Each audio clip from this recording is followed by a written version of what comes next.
समुच्चय के बारे में आज बेसिक कंसेप्ट देखते हैं। समुच्चय जिसे अंग्रेजी में सेट्स कहते हैं, इसका जो बेसिक कंसेप्ट है वो क्या है वो समझते हैं आज। बेसिक कंसेप्ट, ठीक है। तो पहले ये समझते हैं कि समुच्चय की जो डेफिनेशन है वो क्या हो सकती है। तो समुच्चय की डेफिनेशन होती है सुपरिभाषित सुपरिभाषित भाषित वस्तुओं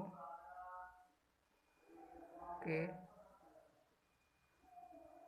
संग्रह को समुच्चय कहते हैं, ठीक है। समुच्चय कहते हैं। इसे प्रदर्शित करने के लिए अंग्रेजी वर्णमाला के बड़े अक्षर ए, B, C, D, dot dot Z आदि से प्रदर्शित कर सकते हैं। जैसे ए बराबर ए, 2, 3, 4 लिख सकते हैं, ठीक है। तो यह एक समुच्चय है।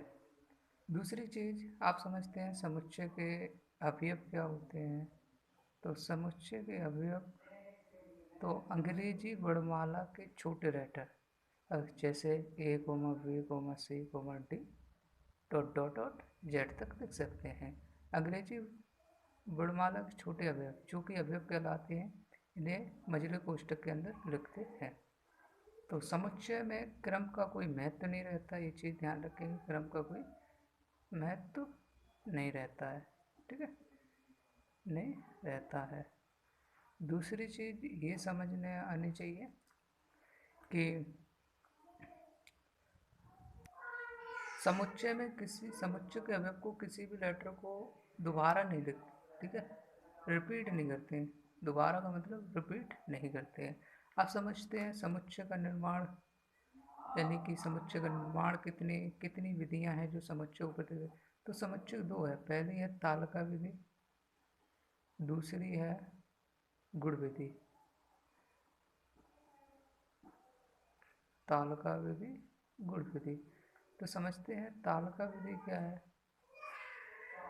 अब जैसे मैं कहूँ 1 से 10 गिनती लिखनी है तो समुच्चय को इस प्रकार लिख सकते हैं 1, 2, 3, 4, 5, 6, 7, 8, 9, 10 लिख सकते हैं।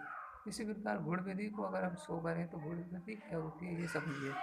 तो गुण विधि को प्रदर्शित करने के लिए हमने एस एच दैट एक्स ए बराबर एक्स एच दैट एक्स, तो हमने लिखा 1 से 10 तक आवाज संख्याएं हैं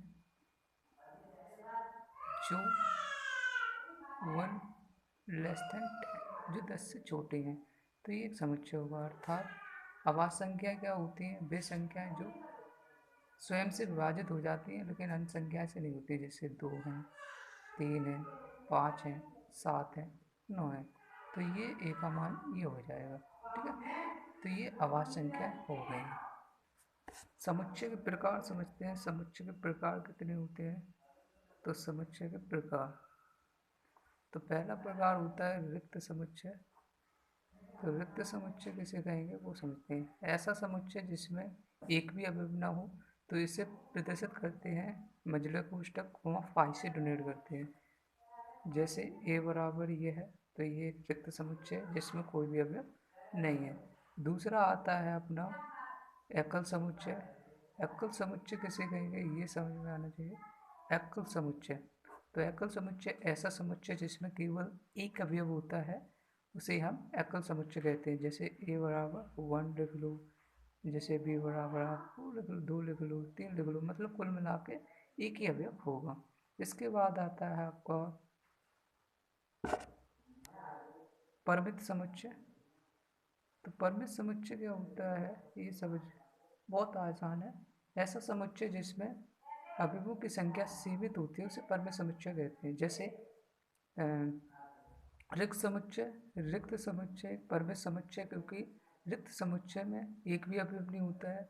तो एकल समुच्चय परिमित समुच्चय, क्योंकि इसमें एक ही अवयव होता है, इसलिए ये परिमित समुच्चय हो गया। अब आते हैं अपरिमित समुच्चय क्या होता है।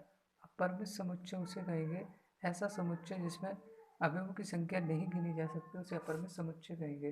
फिर आता है समतुल समुच्चय। समतुल समुच्चय किसे कहेंगे, ऐसा समुच्चय जिसमें ए के अवयवों की संख्या ए के अवयवों की संख्या बी के अवयवों की संख्या के बराबर होती है उसे समतुल समुच्चय कहते हैं। क्या कहते हैं? समतुल समुच्चय कहते हैं। ठीक है।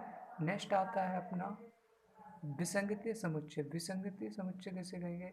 ऐसे दो समुच्चय ए तथा बी समुच्चय है, ए समुच्चय तथा बी समुच्चय, यानी कि ए तथा बी में दोनों में जब कोई कॉमन चीज नहीं होती है तो उसे हम क्या कहते हैं? विसंगतीय समुच्चय कहते हैं। क्या कहते हैं? विसंगतीय समुच्चय कहते हैं। नेक्स्ट आता है सम समुच्चय। सम समुच्चय क्या होता है? ऐसा समुच्चय जिसमें ए का प्रत्येक अवयव बी में तथा बी का प्रत्येक अवयव ए में है उसे हम एकल समुच्चय कहते हैं। तब इसे ए बराबर भी लिख सकते हैं। आज के लिए यहीं पे ख़त्म करते हैं। Thanks for watching. कल समझेंगे उपसमुच्चय तथा उपसमुच्चय के प्रकार। उपसमुच्चय क्या है, उपसमुच्चय के प्रकार, इसके बारे में जानेंगे। Thanks for watching.